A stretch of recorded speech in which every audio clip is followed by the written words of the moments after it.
Alors, chers étudiants, bienvenue dans ce cours de connaissance des médias consacré à la télévision cette fois-ci. On a vu la presse écrite, on a vu la radio, et cette fois-ci, nous allons voir la télévision qui reste un média extrêmement important malgré un peu les contraintes qu'impose Internet. La télévision reste un moyen de consommation de l'information extrêmement répandue. Le poste téléviseur, malgré les influences Internet et de nouveaux médias, reste encore un outil très présent dans les foyers. Alors aujourd'hui, on ne parle pas seulement de télévision, il faut parler d'écran. Ok, c'est l'écran. Parce que ce sont des programmes de télévision qui vont se décliner sur différents supports, que ce soit les tablettes, que ce soit les ordinateurs, que ce soit le smartphone, etc.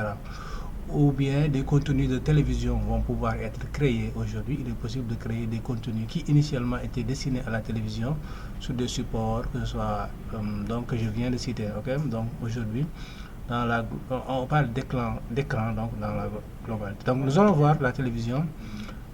Commençons par définir ce qu'est la télévision. Donc c'est un ensemble de techniques destinées à émettre et à recevoir des séquences audiovisuelles appelées programmes télévisés. Ça peut être des émissions, ça peut être des films, des séquences publicitaires, ça peut être un journal télévisé, etc.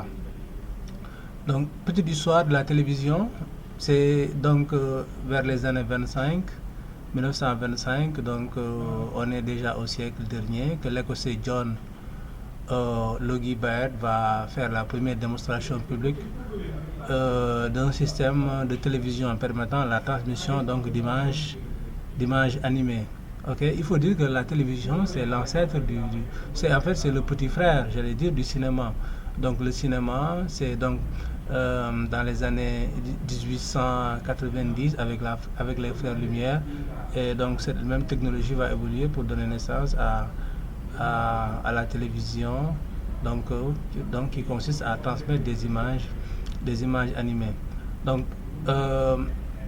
il y a plusieurs méthodes pour recevoir la télévision, mais avant ça, je voudrais faire un petit rappel historique aussi de la télévision au Sénégal. Il faut savoir que la télévision au Sénégal est née dans les années 65, après l'indépendance, okay? Mais c'était une télévision éducative qui a été développée par l'UNESCO au début des années 70, plus précisément en 1972.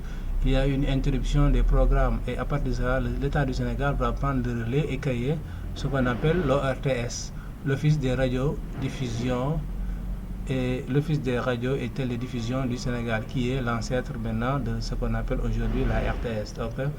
Donc, il y a plusieurs méthodes pour recevoir la télévision, plusieurs méthodes de réception de télévision. Ces méthodes vont évoluer. Donc, nous allons voir ces méthodes. Donc, un téléviseur peut recevoir ses programmes de plusieurs façons, par l'intermédiaire d'antennes extérieures ou intérieures, de réseaux câblés, Internet. L'arrivée donc d'Internet va bousculer les méthodes de réception des programmes télé. Et donc, chaque technologie possède donc son matériel d'installation qui est propre. Donc, je le rappelais tout à l'heure, en 1965, la radio, c'est Ndiapo qui aurait dû venir avant. La radio, création de l'État du Sénégal, création donc de la télévision avec la radio du Sénégal, Office des radios télévisions du Sénégal.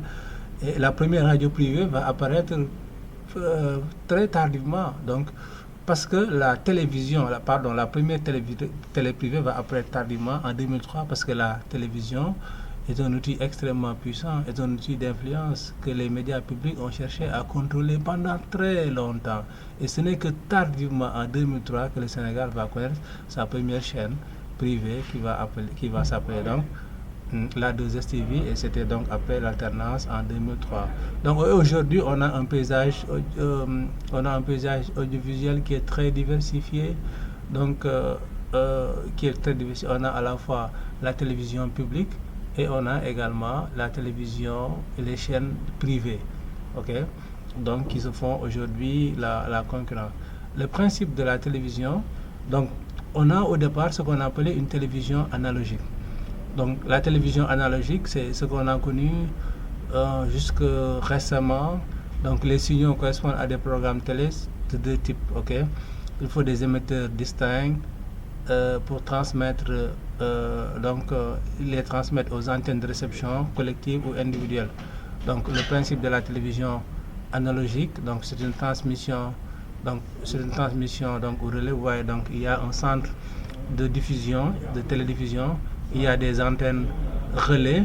Donc vous vous souvenez de ce type d'antenne là, râteau.